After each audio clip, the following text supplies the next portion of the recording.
Assalamualaikum warahmatullahi wabarakatuh. Bertemu kembali dengan Ibu pada pembelajaran yang baru, yaitu teks eksposisi. Sebelum Ibu lanjutkan, Ibu ingin berpantun terlebih dahulu. Jalan-jalan berpakaian rapi, hendak bertemu ke rumah paman. Ibu hendak berpresentasi. Perhatian kalian yang Ibu harapkan. Nah, pertemuan kali ini yaitu KD 3.3 yang akan membahas tentang definisi, ciri-ciri, jenis, dan pengembangan teks eksposisi. Di sini kalian bisa lihat peta konsep yang Ibu buatkan. Pertama, kita akan mempelajari tentang definisi teks eksposisi, kemudian ciri-cirinya itu seperti apa. Selanjutnya ada jenis-jenis teks eksposisi. Kemudian di dalam teks eksposisi itu ada permasalahan, argumen, kemudian pengetahuan, rekomendasi dari teks eksposisi. Dari situ maka kita akan mengembangkan teks eksposisi. Selanjutnya apa sih yang dimaksud dengan teks eksposisi? Ya benar, eksposisi merupakan kata serapan dari bahasa asing, yaitu exposition. Artinya sebuah teks yang memberikan penjelasan. Menurut Kamus Bahasa Indonesia, eksposisi berarti uraian atau paparan yang bertujuan menjelaskan maksud dan tujuan karangan. Menurut Goris Kerap, eksposisi atau pemaparan adalah salah satu jenis teks atau keterampilan bahasa secara efektif yang berusaha untuk menerangkan dan menguraikan suatu pokok pikiran. Jadi intinya, teks eksposisi itu memberikan penjelasan. Nah, teks eksposisi ini biasa juga disebut dengan argumen satu sisi. Mengapa disebut argumen satu sisi? Karena di dalam teks eksposisi terdapat argumen atau pendapat-pendapat yang mendukung penjelasanmu.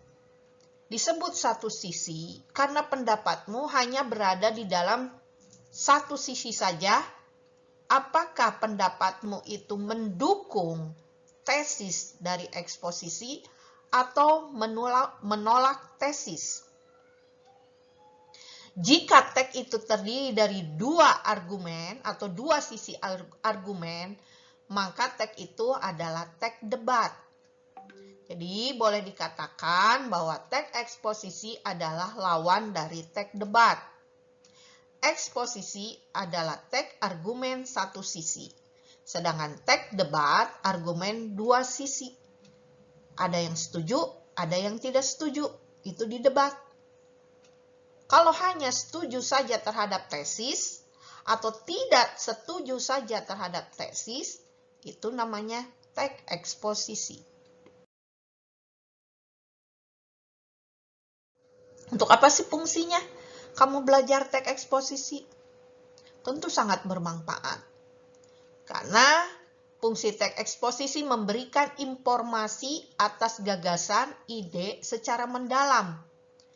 Permasalahan yang diangkat dijelaskan sesuai sudut pandang ilmiah, disertai teori penunjang dan bukti-bukti ilmiah. Pendapat yang disampaikan secara objektif dan bertanggung jawab karena didasari oleh fakta dan data terkait. Nah, tujuannya adalah untuk meyakinkan pembaca bahwa masalah atau gagasan tersebut penting dan dapat dipertanggungjawabkan. Oleh karena itu, argumen di dalam teks eksposisi itu harus didasari fakta dan bukti ilmiah. Karena apa yang disebutkan atau apa yang kamu sampaikan di dalam teks eksposisi harus dapat dipertanggungjawabkan. Begitu. Ciri-cirinya. 1. Gaya penulisan informatif. Menjelaskan informasi yang berisi pengetahuan. Makanya dia informatif. Karena di dalamnya ada informasi. Kemudian gaya informasi bersifat mengajak. Nah, ini karena argumen satu sisi. Dia diharapkan orang yang membaca eksposisi ini mau mengikuti. Nah, oleh karena dia bersifat mengajak, biasanya orang-orang kampanye dalam pemilihan presiden atau pilpres itu pidatonya berciri-ciri eksposisi. Iklan juga itu bagian dari eksposisi. Kemudian teks pidato pun itu bagian dari teks eksposisi. Kemudian ciri berikutnya, di dalam teks eksposisi memuat fakta. Singkat, padat, tepat, akurat. Lugas, memakai bahasa baku, bersifat objektif atau tidak memihak. Dan ketujuh, menjawab pertanyaan apa, siapa, kapan, di mana, mengapa, dan bagaimana.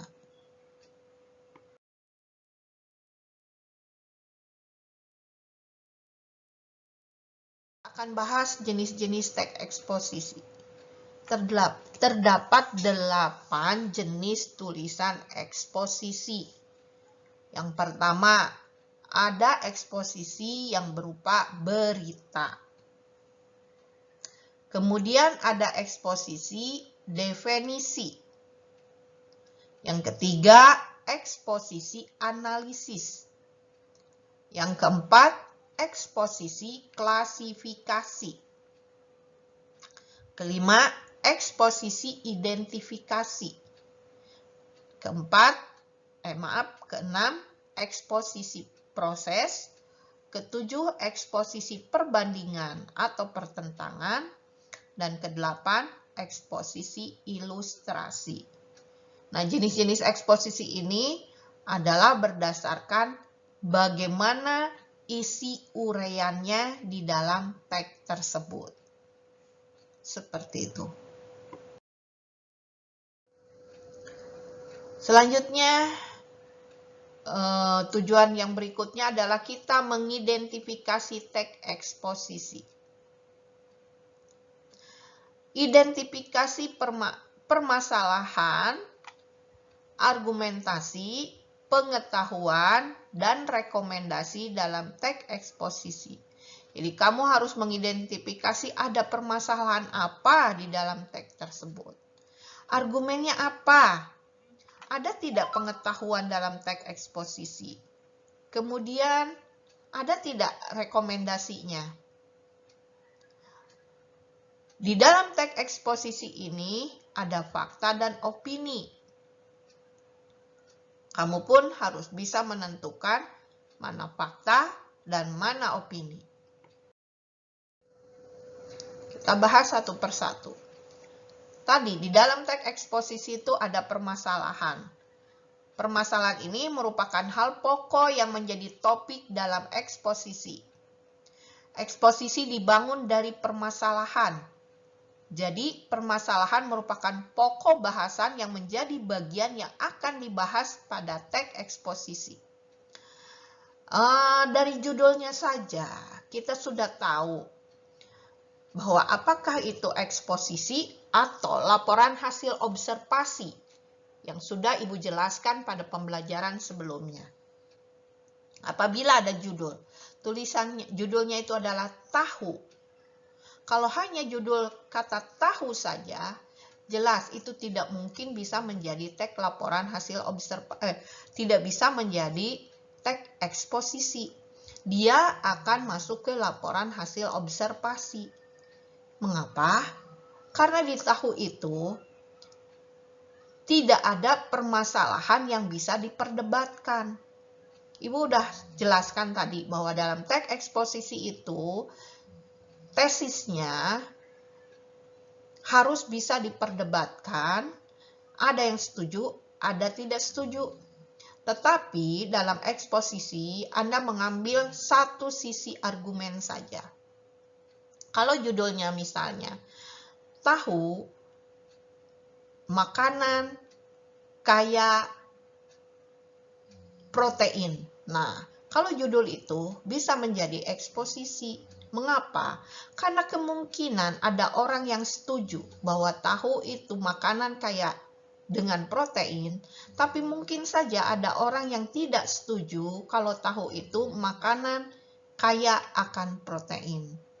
Nah, apabila kamu setuju, berikan argumen. Mengapa kamu setuju bahwa tahu itu makanan kaya dengan protein? Jika kamu tidak setuju, berikanlah argumennya, faktanya, datanya, atau mungkin pula ada pendapat para ahli yang mengatakan bahwa tahu tidak mengandung protein. Seperti itu. Nah, setelah permasalahan, makanya di bawahnya adalah argumen. Argumen itu untuk mendukung permasalahan kamu. Di dalam permasalahan, kamu sudah menentukan bahwa kamu itu ada di posisi mana, posisi setuju atau tidak setuju. Argumen merupakan bukti atau alasan yang dipergunakan dalam memperkuat pendapat yang ada di permasalahan tersebut. Tadi itu sudah Ibu jelaskan ya. Selanjutnya, pengetahuan adalah informasi ilmiah yang menandai apakah teks itu eksposisi atau bukan. Dan pengetahuan dalam teks eksposisi juga menjadi ciri khusus bahwa seluruh informasi di dalamnya merupakan pernyataan objektif. Makanya informasi-informasi di dalam argumen itu adalah pengetahuan. Baik yang sudah tahu maupun yang belum tahu. Tetap itu adalah semua informasi pengetahuan. Selanjutnya, teks eksposisi akan diakhiri dengan rekomendasi. Adalah saran atau ajakan.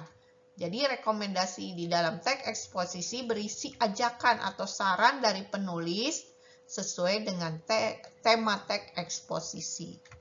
Misalnya tadi yang tentang tahu yang mengandung protein nabati, makanya direkomendasikan. Misalnya, berdasarkan argumen yang sudah dijelaskan di atas, maka sebaiknya anak-anak banyak mengkonsumsi tahu karena di dalamnya mengandung banyak protein nabati yang bisa menggantikan protein hewani.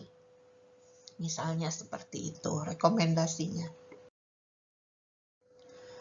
Menurut Kamus Besar Bahasa Indonesia, fakta adalah sesuatu keadaan atau peristiwa yang berisi kenyataan dan benar-benar terjadi. Ini biasanya ditandai dengan adanya waktu, tempat, tanggal, nama orang. Nah, itu pasti fakta. Sedangkan opini adalah pendapat yang dikemukakan. Di opini mungkin ada kata mungkin, menurut pendapat saya. Nah, itu kalau kata-kata opini. Baik, pasti ini kamu sudah paham semua. Selanjutnya mari kita cermati contoh teks eksposisi berikut ini. Judulnya mencuci tangan dengan sabun efektif mencegah COVID-19. Nah, ini dari judul ini judul sudah bisa dipermasalahkan. Mungkin saja ada orang setuju bahwa mencuci tangan dengan sabun itu bisa mencegah COVID-19. Tapi mungkin saja ada orang yang tidak setuju. Begitu. Nah, kalau untuk eksposisi yang pertama adalah pernyataan pendapat atau tesis. Kita baca pernyataan pendapatnya, apakah dia orang yang setuju atau tidak. Baik, Ibu baca. Sabun memiliki kandungan yang efektif untuk membersihkan, kemudian membunuh berbagai jenis bakteri dan virus penyebab penyakit. Dengan hadirnya kandungan tersebut, maka sabun juga efektif untuk membunuh virus corona atau COVID-19. Nah, kalau melihat dari tesis ini, bisa dipastikan bahwa tag ini mendukung judul. Bahwa mencuci dengan sabun efektif mencegah COVID. Nah, di bawahnya ada argumen. Terdapat 1, 2, 3, 4 paragraf argumen yang mendukung tesis. Di dalam argumen ini, di dalam 4 argumen ini ada ilmu pengetahuan jelasnya. Karena apa? Karena untuk mendukung bahwa sabun itu efektif, kenapa? Pastikan ada sesuatu yang dikandung di dalam sabun sehingga dia mampu mencegah virus COVID-19 ini. Nah, ini di paragraf kedua ada dijelaskan. Malah ini dari hasil penelitian seorang ahli, Dr. Dan Corbett dari Queen School of Chemistry and Chemical Engineering. Nah, ini dikatakan bahwa dalam sabun ini terdiri dari susunan antar molekul yang berbentuk pin. Begitu. Kemudian setelah argumen-argumen tersebut diakhiri dengan penegasan ulang. Nah, biasanya dimulai dengan kalimat, dari penjelasan di atas atau berdasarkan hal tersebut, kita tahu bahwa sabun berkemampuan mematikan virus COVID-19 atau corona. Ini. Jadi dia ditegaskan kembali bahwa memang sabun dapat membunuh virus COVID-19. Ini ciri teks eksposisi. Kita akan lanjut ke LKPD pertama, teks eksposisi. Ya. Berdasarkan teks yang tadi kita baca, silakan Anda tulis di sini, Anda analisis identifikasi. Pertama, permasalahan. Apa sih permasalahannya dari teks tersebut? Tadi sudah kita bahaskan, mempermasalahkan apa teks tersebut. Kemudian yang kedua, argumentasi. Tadi ada 4 argumentasi. Sebutkan pokok-pokok pikirannya argumentasi tersebut. Apa saja? Paragraf pertama tentang apa, kedua, ketiga, dan keempat. Kemudian mengandung pengetahuan. Apakah teks itu mengandung pengetahuan? Kalau iya, sebutkan pengetahuan tentang apa. Kemudian yang keempat adalah rekomendasi. Apa sih rekomendasinya dari teks tersebut? Tadi ada di paragraf terakhir, silakan uraikan di sini. Kemudian teks tersebut mengandung fakta-fakta. Ya, tadi ada angka, ada huruf, ada nama orang, itu merupakan fakta. Silakan Anda analisis dan Anda sebutkan ada berapa fakta di dalam teks tersebut.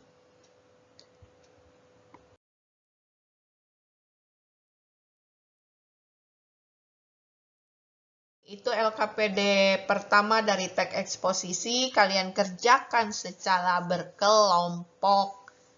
Apabila sudah selesai, tugas kalian di-upload di Google Classroom Ibu. Baik, untuk mengakhiri pertemuan kali ini, Ibu bacakan satu pantun kembali. Naik delman pergi ke kota. Jangan lupa membeli alpukat. Demikian presentasi kita. Semoga bisa bermanfaat. Amin. Assalamualaikum warahmatullahi wabarakatuh.